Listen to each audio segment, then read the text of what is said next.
Hey, I'm Rob from Producer Tech, and welcome to the tutorial for Maschina's new Ableton Live Template, available with the latest update to the controller editor that allows comprehensive control of all of the main areas of Live with your Maschine hardware.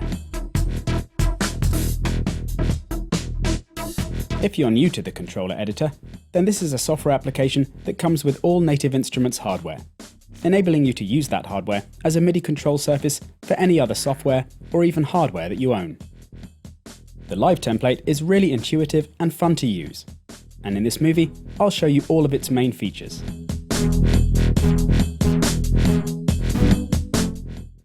First though, let's quickly go through the boring bit, the setup. As I said, the Live template comes with the latest update to the controller editor, so the first thing to do if wanting to use it is to download that update, which you can do by opening up the Service Center software that you can also find in your Native Instruments Applications folder. Once you've installed the latest version of the controller editor, which is currently 1.5.3, then you just need to boot it up and connect Maschine to your computer to get going. Next thing is to place the new template files for Maschine into Live's Remote Scripts folder, which you should do before booting up Live. You can find these files in a folder called Template Support Files, then Ableton Live 8, then Maschine or Maschine Mark II, depending on which version of the hardware you have. Then, locate the folder to copy these files to, which is done on a Mac by control-clicking the Ableton Live application and choosing Show Package Contents. Then navigating to Contents, App Resources, then MIDI Remote Scripts. The entire Maschine or Maschine Mark II folder can then be copied to this location. On a PC, the MIDI Remote Scripts folder can simply be found in the Resources folder in Live's Program folder. Now you can boot up Live, and then, in Live's Preferences, click on the MIDI tab, and in the Control Surface section at the top, choose your Maschine hardware in the first column, and then the relevant input and output port alongside. In this case, it's the Maschine Mark II virtual input and output. Now you're all set up and ready to go. Your hardware should now switch to the Live template and become a control surface for Live. If you're still finding the hardware is controlling the Maschine software though, perhaps because you have the plugin loaded onto a track in Live, then you can switch over to controlling Live by holding down Shift and pressing the Control button. Additionally, if the Live template hasn't come up when in controller mode for whatever reason, you can hold down Shift and then use the page up and down buttons until the template on the hardware screen says Ableton Live. Also, note that you don't need the controller editor software to be open to use Maschine to control Live, so you can quit that if you like. Now let me give you a rundown of what the Live template can do. The default mode that loads up is Clip mode, which allows you to launch clips in session view using Maschine's pads. You can see which 4x4 group of clips are currently selected by the rectangle in Live's grid, and can move this around using Maschine's group switches, which are coloured blue on the Mark II hardware here. So I can move up and down, or left and right, in groups of 4. Or if I'd rather move in smaller amounts, I can hit the Group A switch, which then changes to orange, after which I can shift the rectangle in single steps. As you can see, the pads show me where all my clips are, with unlit pads being empty slots.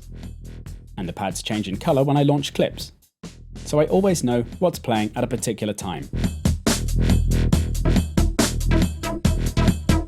If I want to use the pads to launch scenes now, I just press the Scene button on Maschine, after which the scenes are laid out chronologically, with Pad 1 launching Scene 1, Pad 2 launching Scene 2, and so on.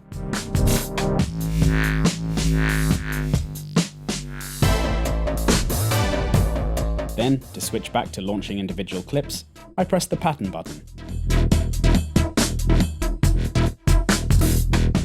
Stopping clips can of course be done by hitting an empty slot in the grid. Or, when one isn't available, you can hold down the Group H switch and then hit the pad corresponding to that track. Or to stop all clips, you can hit the Note Repeat button.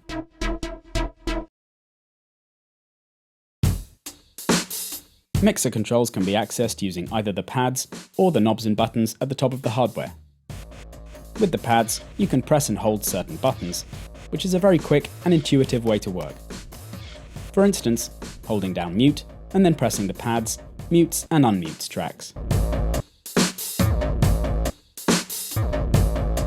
Holding down solo allows you to activate the solo switches.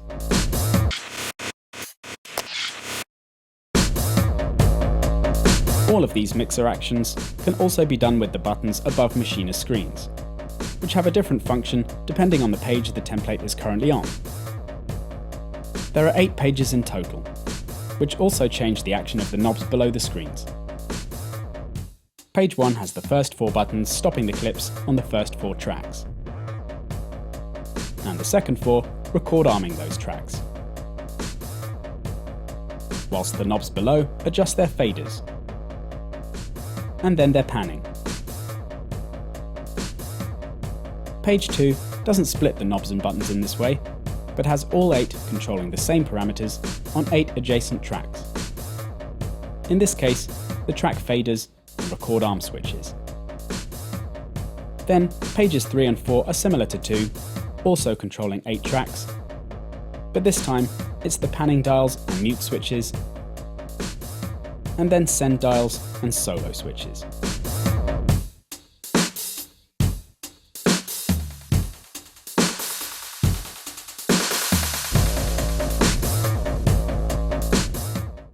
To play instruments in Live, you can press the pad mode button, after which the pads become MIDI notes.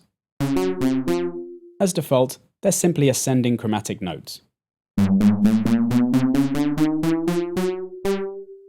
You can see that identical notes are coloured the same way, to make it easier for you to identify them.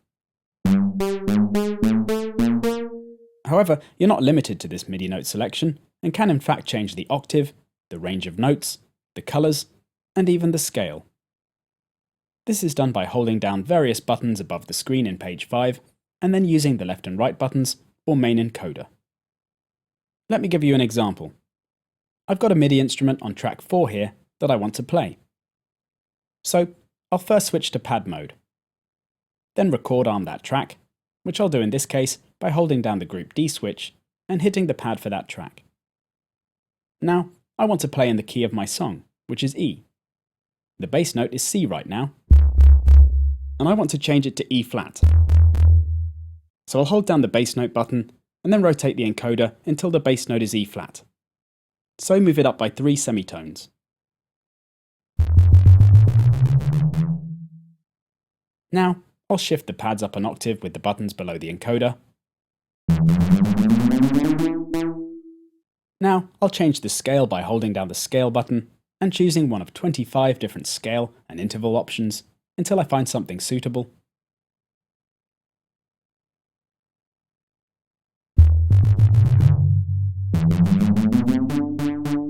Then, I can even hit the fire button to start and stop recording a new loop into the selected free slot.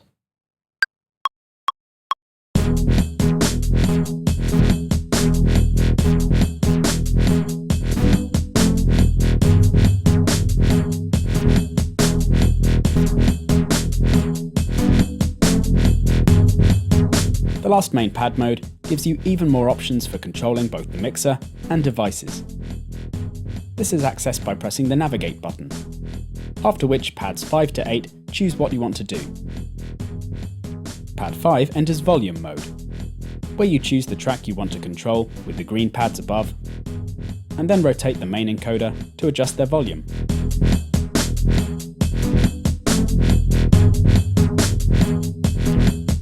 Pad 6 enters panning mode, which works the same way, where the upper pads choose the track, and the main encoder then adjusts the pan dial on that track. Pad 7 is for sends, with the upper pads choosing the track once again, but the pads below now choosing a particular send dial when more are available.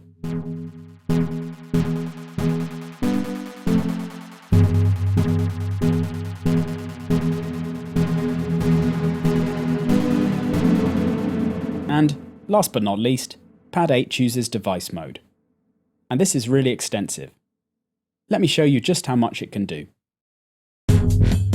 Let's say I have my session playing and I want to adjust the filter on track 4. So what I'll do first is solo that track, so you can hear it more clearly. And now let's select that track, so I can see what devices I have on there, which I can do by holding down Select and hitting the same pad. Now let's enter control mode by hitting the Navigate button, and then device mode within that by pressing pad 8. Now supposing I want to adjust the filter on the track, then what I can do is use pad 2 to step through the devices till I get to auto filter. Then I can turn the filter on using the main encoder, as this is its default action. Then I can use the purple pads to choose the parameter I want to adjust. You can see the status bar at the bottom of Live changing to show you which parameter is selected. So I can maybe bring the resonance up, then the filter frequency down, then increase the envelope amount.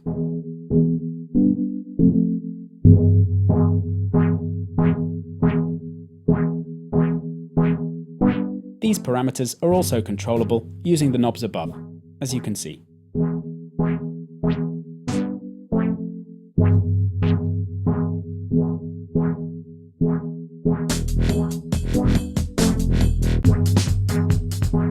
And there are even included controls for a DJing setup, where holding down the duplicate button allows you to select whether tracks are on the left or right side of the crossfader. Then, pushing and rotating the main encoder, adjust the Q level. And the first knob on page 7 controls the crossfader itself.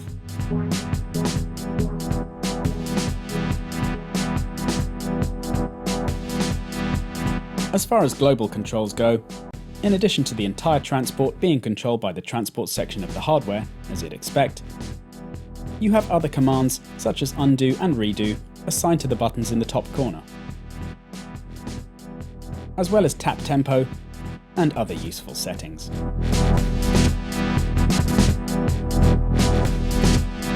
And remember again that you can switch to controlling your Maschine software at any point just by hitting Shift and Control.